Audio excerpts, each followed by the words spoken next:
Bien, los efectos. Bueno, en primer lugar, me gustaría señalar que la influencia o la regulación que hace el Estatuto General en lo que afecta al Código Deontológico, dictado 2 años después, es una influencia que califico normalmente un poco de negativa, en el sentido de que tiene varias cuestiones que no resultan fácilmente comprensibles en su aplicación a la regulación establecida 2 años antes y que se basaba en un proyecto de Estatuto General que elaboró el Consejo General. Posteriormente fue modificado durante la tramitación y al dictarse ha introducido determinadas cuestiones que nos plantean problemas a la hora de aplicar la normativa deontológica. Por una parte, yo critico que el hecho de que quede petrificada prácticamente la deontología. La deontología es una materia viva como la propia profesión y exige que tenga flexibilidad para poder adaptarnos a las nuevas circunstancias. Nuestra profesión, desde que se aprobó el proyecto de Estatuto General en el año 2013, ha cambiado en los últimos años probablemente más que en los 100 últimos años. En los últimos 10 ha cambiado más. Estamos hablando de servicios a través de Internet, una serie de realidades nuevas que tienen que ser previstas por la deontología. Claro, si las petrificamos sobre la base de una regulación aprobada por Real Decreto que tarda, en este caso, 8 años en aprobarse, pues evidentemente nos está atando de pies y manos de cara al futuro en regular esas nuevas realidades. De ahí que considero que petrifica la deontología, hay contradicciones entre la regulación establecida en el Código Deontológico y el Estatuto General y, por otra parte, en último término, lo que hace el Estatuto General es remitirse a las normas deontológicas, es decir, modifica determinadas cuestiones y luego se remite, con lo cual deja una virtualidad limitada al Código Deontológico que tenemos que buscar el encaje pues, para nuevas realidades o para lo que ya anteriormente se estaba aplicando. Por eso mi juicio de la influencia del Estatuto General, con sus cosas positivas, también sobre la deontología, en general, con carácter general, creo que es pernicioso en determinadas cuestiones y causa o nos va a causar determinados problemas que ya se están poniendo de manifiesto en las comisiones de deontología.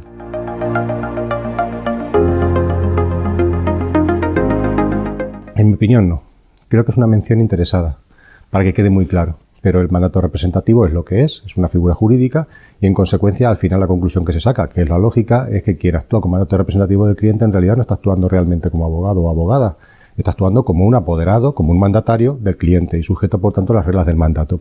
Reglas que no coinciden con la propia del arrendamiento de servicios o con la función propia de un profesional de la abogacía. Está sujeto a instrucciones del mandante, realizar actividades para que se produzcan directamente en la esfera jurídica del mandante, lo cual no es propio realmente la actuación del abogado, que se contempla más bien, aunque a veces el Tribunal Supremo habla de un negocio, de un contrato mixto entre arrendamiento y mandato, es más bien tiene otro carácter en cuanto que el arrendamiento de servicios en sentido estricto, cuando se encarga al abogado, tiene por objeto una materia propia que el cliente no puede realizar, la tiene que realizar un profesional. Mientras que en el mandato, el cliente sí puede realizarla, puede negociar directamente y puede producir su esfera jurídica, pero se lo encarga otro, que en este caso es abogado o abogada para que intervenga con otra persona. Ayer decía compañero Julio, dice, yo no voy a hablar nada con nadie que tenga mandato representativo porque no actúa como abogado, es el cliente, le diré que se busque un abogado. Es decir, que el abogado se busque un abogado o una abogada para que le represente al mismo tiempo como mandatario de su cliente. Considero que es una contradicción. Aparte, el Estatuto General dice una cosa que también es obvia, que dice que las normas deontológicas no se aplican cuando el profesional de la abogacía no actúa en el ámbito propio de su esfera profesional. Pues lógicamente, cuando actúa como persona, pues no es ni abogado ni abogada, es una persona. Y dice, y en especial cuando actúa como mandato representativo. Sí, es una aclaración, creo que es una mención interesada que produce ciertos efectos perniciosos. Por ejemplo, en otro aspecto del que es sujeto de la ponencia, que es las comunicaciones entre compañeros, también se hace referencia a eso, que cuando se haga constar que actúas como mandato representativo, ahí tiene cierta relevancia para que el compañero o compañera que reciba la comunicación sepa que el otro actúa como mandato representativo y que no está sujeta a confidencialidad esa comunicación. Pero en realidad, desde el momento en que consideras que no actúa como profesional de la abogacía, realmente tampoco tiene relevancia esa cuestión, simplemente el conocimiento. Ahí puede tener su interés, pero eso realmente estaba cubierto ya por el Código Deontológico cuando dice que cabe la posibilidad que en cualquier comunicación hagas constar que no está sujeta a confidencialidad o a secreto profesional, utilizando ambos términos que en la práctica se ven habitualmente. Con lo cual, simplemente haciendo esa mención, ya se podrían aportar esas comunicaciones. Cuando es como mandato representativo, como no intervienes en realidad con un compañero o compañera en sentido propio, pues las podrías aportar.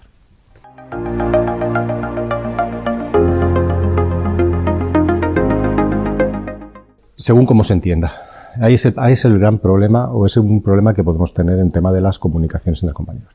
El objeto de salvaguardar la confidencialidad de esas comunicaciones entre compañeros es atender a la esencia básica de la profesión en relación con evitar los procedimientos judiciales y atender a la concordia, es decir, tratar de transigir, de arreglar, de conciliar los intereses en conflicto. Para proteger esa idea, evidentemente, tiene que establecerse una confidencialidad de las comunicaciones, de manera que no te pueda hacer vinculado con una actividad perjudicial en un procedimiento posterior si no se llega al acuerdo. Eso es fundamental. Ahora bien, lo que no podemos hacer es extender eso a absolutamente cualquier tipo de comunicación, de manera que se pueda utilizar esa prohibición de aportar comunicaciones entre compañeros para ir en contra de los principios básicos que los protegen.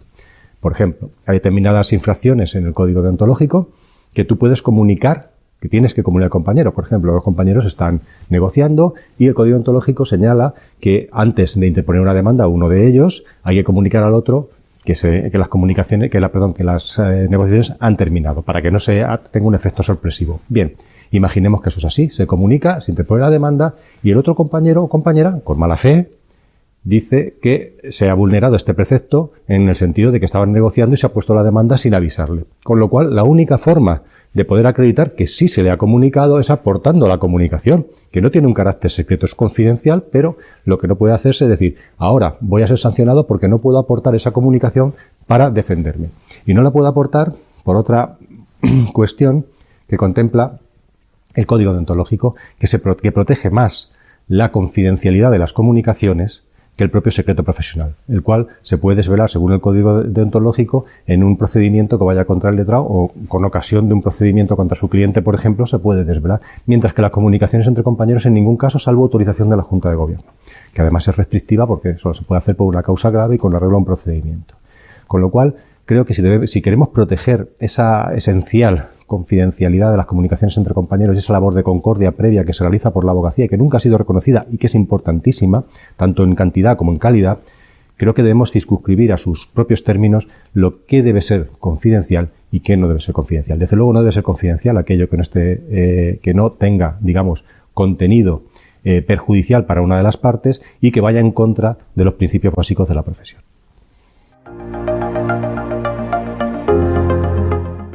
Pues de esa manera, el problema que se plantea, la manera que decía, hay una manera, conforme al Estatuto General, diciendo que está con mandato representativo, si tuvieras, no habría el problema. Pero el propio el Código Deontológico señala una posibilidad, haciendo constar que es efecto profesional. Desgraciadamente, hasta hace relativamente poco tiempo la deontología pues no se estudiaba en la Facultad de Derecho, ahora sí en el máster, y en consecuencia hay muchos compañeros y compañeras que, entre los que me cuento yo, que en la carrera no vimos nada de deontología y en función del despacho en que estuvieses o las materias que has tratado, has podido conocerla. Entonces no se conoce en profundidad. Y hay cuestiones, por ejemplo, esa comunicación al compañero a las negociaciones porque mi cliente me da trabajo, habría que buscar esta confidencialidad o secreto profesional. ¿Cuál la podría aportar? ¿Qué es lo que ocurre? Pues que esas comunicaciones entre compañeros tienen una base fundamental, que es la confianza también, el conocimiento y la confianza. Cada día es más difícil porque somos más y no nos conocemos todos, pero debe haber una básica confianza y una relación de cordialidad entre compañeros. Entonces, muchas veces poner eso, a mí me ha pasado. Yo le he puesto a algún compañero, después de estar comunicando muchas cosas, esta comunicación no está sujeta a confianza. Y se ha molestado. Me llamó, ¿pero qué me estás poniendo? Me te lo estoy poniendo porque yo no sé lo que va a pasar mañana, igual lo tengo que aportar. Y no quiero perjudicarme yo ni perjudicar a mi cliente. Entonces, eso tiene que conocerse, tiene que entenderse y es bastante sencillo de realizar. Ahora bien, dentro de un ámbito siempre de buena fe y conociendo que esa finalidad va ahí. A veces es la confianza, que es muy buena para muchas cosas, también cuando las cosas se tuercen puede resultar nefasta para los intereses tanto del profesional como del cliente.